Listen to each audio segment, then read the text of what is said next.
Next, third question. Write the given number as the product of two or more powers in three different ways. The powers can be any integer. അപ്പോൾ നമുക്ക് തന്നിരിക്കുന്ന നമ്പറിനെ രണ്ടോ അതിൽ കൂടുതലോ പവേഴ്സായിട്ട് നമ്മൾ അതിൻ്റെ പവേഴ്സിൻ്റെ പ്രൊഡക്റ്റായിട്ട് എഴുതണം. അതിനെ ത്രീ ഡിഫറെൻറ്റ് വേയ്സിൽ എഴുതണം. അപ്പോൾ പവർ ഏതെങ്കിലും ഒരു ഇൻറ്റിജറായിട്ട് നമുക്ക് എടുക്കാനായിട്ട് പറ്റും. അപ്പോൾ ഇവിടെ ഫസ്റ്റ് ക്വസ്റ്റ്യൻ 64⁻³ ആണ്.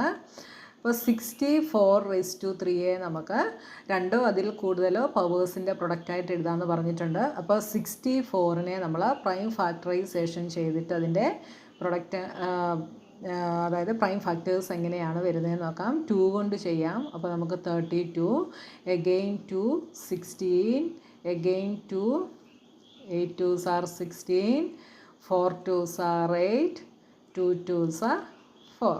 അപ്പോൾ നമുക്കിതിനെ എങ്ങനെ എഴുതാം? 1 2 3 4 5 6 2 6 ടൈംസ് ഉണ്ട്. 2⁻6. 64നെ നമുക്ക് 2⁻6 എന്ന് എഴുതാം. ഇനി എന്തും കൂടെ ഉണ്ട്? ദ ഹോൾ റേസ് ടു 3യും കൂടെ ഉണ്ട്. അതായത് 64⁻³ ആണ്. അപ്പോൾ 64നെ നമ്മൾ 2⁻6 എന്ന് എഴുതി, എന്നിട്ട് ⁻3യും കൂടെ എഴുതി. ഇതിനെ എങ്ങനെ എഴുതാം? 2⁻, ഇത് a⁻m, the whole raise to n-ൻ്റെ ഫോമിലാണ്. That is a⁻mn. അപ്പോൾ എന്ത് വരും? 6 3s are 18. അപ്പോൾ നമുക്ക് 2⁻18 എന്ന് കിട്ടി. ഓക്കെ, ഇനി നമ്മളിതിനെ 3 ഡിഫറെൻറ്റ് വേയ്സിൽ എഴുതണം. അപ്പോൾ 3 ഡിഫറെൻറ്റ് വേയ്സ് എന്തൊക്കെ എഴുതാം? 64⁻³ നമുക്ക് 2⁻18 എന്ന് എഴുതാനായിട്ട് സാധിച്ചു. അപ്പോൾ ഇതിനെ നമുക്ക് എങ്ങനെയൊക്കെ എഴുതാം? 2⁻9 ഇൻറ്റു 2⁻9 എന്ന് എഴുതാം അല്ലേ? a⁻m into a⁻n is a⁻m+n. അപ്പോൾ നമുക്ക് 9 + 9 18 എന്ന് കിട്ടി. ഇനി രണ്ടാമത്തെ വേയിൽ നമുക്ക് എങ്ങനെ എഴുതാം? ഇത് ഫസ്റ്റ് വേ ആണ്. സെക്കൻഡ് വൺ നമുക്കിതിനെ എങ്ങനെ എഴുതാം? 2⁻, അപ്പോൾ ഇങ്ങനെ ഇൻറ്റു ഇട്ട് എഴുതുമ്പോൾ m+n ആണ് അല്ലേ? അപ്പോൾ നമുക്ക് പവർ തമ്മിൽ ആഡ് ചെയ്താൽ 18 കിട്ടുന്ന രീതിയിൽ എഴുതിയാൽ മതി. അപ്പോൾ 2⁻10 ഇൻറ്റു 2⁻8 എന്ന് എഴുതാം. പിന്നെ നമുക്കിനി എങ്ങനെ എഴുതാം? 2⁻6 ഇൻറ്റു 2⁻6 ഇൻറ്റു 2⁻6 ഇങ്ങനെ വേണമെങ്കിലും എഴുതാം. അതായത് ഇപ്പോൾ ഇത് 6 + 6 12, 12 + 6 18 പവേഴ്സ് തമ്മിൽ, അതായത് മൾട്ടിപ്ലിക്കേഷൻ വരുമ്പോൾ പവേഴ്സ് തമ്മിൽ നമ്മൾ എന്താ ചെയ്യുന്നത്? ആഡ് ചെയ്യുകയാണ് ചെയ്യുന്നത്. അപ്പോൾ 18നെ സ്പ്ലിറ്റ് ചെയ്ത് നിങ്ങൾക്ക് ഇഷ്ടമുള്ള 3 മെത്തേഡിൽ നിങ്ങൾക്ക് എഴുതാം കേട്ടോ. അപ്പോൾ ഇത് ഫസ്റ്റ് വൺ, ഇത് സെക്കൻഡ് വേ, ഇത് തേർഡ് വേ. ഓക്കെ, ഇങ്ങനെ 3 വേയിൽ എഴുതാം. ഇനി അടുത്ത സെക്കൻഡ് ക്വസ്റ്റ്യൻ 192⁸. അപ്പോൾ 192നെ പ്രൈം ഫാക്ടറൈസേഷൻ ചെയ്താൽ നമുക്ക് എന്താ കിട്ടുന്നതെന്ന് നോക്കാം. 2 കൊണ്ട് ചെയ്യാം. 9 2s are 18, ഇവിടെ 12 ആകും. 6 2s are 12. അപ്പോൾ നിങ്ങൾക്ക് ഇങ്ങനെ ഡയറക്റ്റ് ചെയ്യാൻ അറിയാൻ വയ്യാത്തവർ 192/2 ചെയ്ത് നോക്കുക. ഇല്ലെങ്കിൽ ഇവിടെ തന്നെ നമുക്ക് ചെയ്യാം. 9 2s are 18. അപ്പോൾ 19ൽ നിന്ന് 18 സബ്ട്രാക്ട് ചെയ്താൽ റിമൈൻഡർ 1 വരും. ആ 1 നമ്മൾ 2ന് കൊടുക്കുന്നു. അപ്പോൾ ഇവിടെ 12 ആയി. 12ൽ 2 6 ടൈംസ്. ഇനി നമുക്ക് 2 കൊണ്ട് ചെയ്യാം. 4 2s are 8. അപ്പോൾ ഇവിടെ റിമൈൻഡർ എടുക്കുമ്പോൾ 16 ആവും. 8 2s are 16. അഗെയിൻ 2 24. 2 കൊണ്ട് ചെയ്യാം. 12. 2 കൊണ്ട് ചെയ്താൽ 6. 2 കൊണ്ട് ചെയ്താൽ 3. അപ്പോൾ എന്ത് വന്നു? 1 2 3 4 5 6. അപ്പോൾ ഇതിനെ നമുക്ക് 2⁻6 ഇൻറ്റു 3 എന്ന് എഴുതാം. ഓക്കെ, ഇനി എന്തും കൂടെ ഉണ്ട്? 192വിനെയാണ് നമ്മൾ 2⁻6 ഇൻറ്റു 3 എന്ന് എഴുതിയത്. ⁻8ഉം കൂടെ ഉണ്ട്. ഇങ്ങനെ കിട്ടി. ഇതിനെ നമുക്ക് എന്തെഴുതാം? 2⁻6 the whole raised to 8 into 3⁻8. Okay, മനസ്സിലായോ നിങ്ങൾക്ക്? ഇതിനെ നമുക്ക് a into b the whole raise to m എന്ന് എഴുതാം. That is a⁻m into b⁻m എന്നാവും. ഓക്കെ, അതാണ് ഞാനിവിടെ എഴുതിയിട്ടുള്ളത്. ഇസ് ഈക്വൽ ടു ഇതെന്തായിട്ട് മാറും? ഇത് 2⁻8 ഇൻറ്റു 6 48 ഇൻറ്റു 3⁻8. അപ്പോൾ നമുക്ക് ഇതിനെ ചെയ്തപ്പോൾ നമുക്ക് ഇങ്ങനെയാണ് കിട്ടിയത് 2⁴ ഇൻറ്റു 3⁸ എന്നാണ് കിട്ടിയത്. ഇതിനെ നമ്മൾ 3 ഡിഫറെൻറ്റ് വേസിൽ നമ്മൾ എഴുതണം. അപ്പോൾ ഫസ്റ്റ് വൺ നമുക്ക് എങ്ങനെ എഴുതാം? ഈ 2⁴ നമുക്ക് സ്പ്ലിറ്റ് ചെയ്യണം. 2⁴ ഇൻറ്റു 2⁸ എന്ന് എഴുതുന്നു. ഓക്കെ, ഇത് A⁻m into A⁻n is A⁻m+n. അതായത് നിങ്ങൾ പവറിനെ സ്പ്ലിറ്റ് ചെയ്ത് എഴുതുക. മൾട്ടിപ്ലിക്കേഷൻ ആകുമ്പം പവേഴ്സിനെ തമ്മിൽ ആഡ് ചെയ്യുകയായിരിക്കും നമ്മൾ ചെയ്യുന്നത്. അപ്പോൾ 40 + 8 48. ഇനി ബാക്കിയുള്ള 3⁸ കൂടെ എഴുതുന്നു. അപ്പോൾ ഫസ്റ്റ് മെത്തേഡിൽ നമ്മൾ എഴുതി കഴിഞ്ഞു.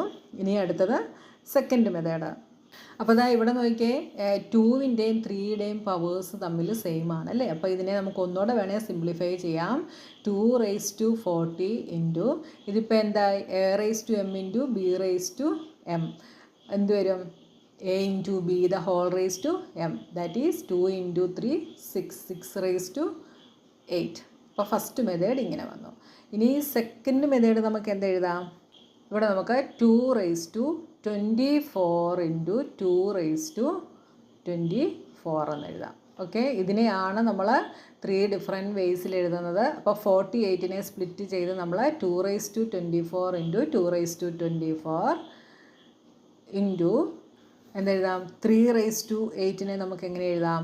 3⁴ ഇൻറ്റു 3⁴ എന്ന് എഴുതുന്നു. ഓക്കെ, നിങ്ങൾക്ക് ഇഷ്ടമുള്ള 3 മെത്തേഡിൽ എഴുതാം. എങ്ങനെ എഴുതിയാലും കുഴപ്പമില്ല കേട്ടോ. ഇതാണ് നമ്മുടെ സെക്കൻഡ് മെത്തേഡ്. ഇതിനെ ഒന്നുകൂടെ വേണേൽ നമുക്ക് സിംപ്ലിഫൈ ചെയ്ത് 2⁴ ഇൻറ്റു 3⁴. ഇതിനെ നമുക്ക് ഒന്നായിട്ട് എടുക്കുന്നു. അടുത്തത് 2⁴ ഇൻറ്റു 3⁴. ഇങ്ങനെ പെയറായിട്ട് നമ്മൾ എടുക്കുന്നു. ഇനി അടുത്തത് തേർഡ് മെത്തേഡ് എന്ന് പറയുന്നത്. തേർഡ് മെത്തേഡ് നമ്മളിവിടെ ആദ്യം സ്പ്ലിറ്റ് ചെയ്ത് എഴുതി കിട്ടിയ ആ മെത്തേഡ് വേണമെങ്കിൽ നമ്മൾക്ക് എഴുതാം. 2⁴ നമുക്ക് 2⁶ ദ ഹോൾ റേസ് ടു 8 എന്ന് എഴുതാം ഇൻറ്റു 3⁸. ഓക്കെ, ഇതിനെ നമ്മൾ 2⁴ 2⁶ ദ ഹോൾ റേസ് ടു 8 എന്ന് എഴുതി ഇൻറ്റു 3⁸. ഈ ഒരു മെത്തേഡിലും നമുക്ക് എഴുതാം കേട്ടോ. അപ്പോൾ ഈ നിങ്ങൾക്ക് ഇഷ്ടമുള്ള 3 മെത്തേഡിൽ നിങ്ങൾക്ക് എഴുതാം. ഇനി അടുത്ത തേർഡ് വൺ 32⁻⁵. Third one 32⁻⁵. അപ്പോൾ ഈ 32നെ നമുക്ക് എങ്ങനെ എഴുതാം? 32നെ പ്രൈം ഫാക്ടറൈസേഷൻ ചെയ്ത് 2 കൊണ്ട് നോക്കിയാൽ 16, again 2 8, 2 4 2s are 8, 2 2s are 4. അപ്പോൾ 1 2 3 4 5 2⁵. 32നെ 2⁵ എന്ന് എഴുതുന്നു. പിന്നെ എന്തുണ്ട്? Whole raise to -5 is equal to 2⁵. 5 5s are 25, -25 എന്ന് വന്നു. ഇതിനെ 3 ഡിഫറെൻറ്റ് വേസിൽ എഴുതണം. അപ്പോൾ ഫസ്റ്റ് വൺ 32⁻⁵ എന്ന് പറയുന്നതിനെ നമ്മൾ 2⁻⁻25 എന്ന് എഴുതി. ഇതിനെ നമുക്ക് എങ്ങനെയൊക്കെ എഴുതാം? 2⁻⁻15 ഇൻറ്റു 2⁻⁻10 എന്ന് എഴുതാം. പിന്നെ സെക്കൻഡ് വേയിൽ എങ്ങനെ എഴുതാം? 2⁻⁻25നെ സെക്കൻഡ് വേയിൽ നമുക്ക് 2⁻⁻5 സ്പ്ലിറ്റ് ചെയ്ത് -5 വീതം സ്പ്ലിറ്റ് ചെയ്ത് എഴുതാം. അപ്പോൾ -5 വീതം സ്പ്ലിറ്റ് ചെയ്യുമ്പോൾ പവേഴ്സ് തമ്മിൽ ആഡ് ചെയ്യുകയാണ് ചെയ്യുന്നത്. അപ്പോൾ നമ്മൾ 5 ടൈംസ് 2⁻⁻5 എഴുതണം അല്ലേ. -5 + -5 ഈസ് -10, -10 + -5 ഈസ് -15, -20, -25. ഇങ്ങനെ നമുക്ക് എഴുതാം. ഇനി അടുത്ത തേർഡ് മെത്തേഡ്. ഇത് സെക്കൻഡ് മെത്തേഡ്, ഇത് തേർഡ് മെത്തേഡ്. 2⁻⁻25നെ നമുക്ക് എങ്ങനെയൊക്കെ എഴുതാം? 2⁻⁻5 ഇൻറ്റു 2⁻⁻20. ഇങ്ങനെ വേണമെങ്കിലും എഴുതാം. നിങ്ങൾക്ക് ഇഷ്ടമുള്ള 3 മെത്തേഡിൽ എഴുതാം. ഓക്കെ, ഇനി ബാക്കിയുള്ള 4th ക്വസ്റ്റ്യനുമായിട്ട് മുതൽ നമുക്ക് നെക്സ്റ്റ് വീഡിയോയിൽ കാണാം. ഓക്കെ.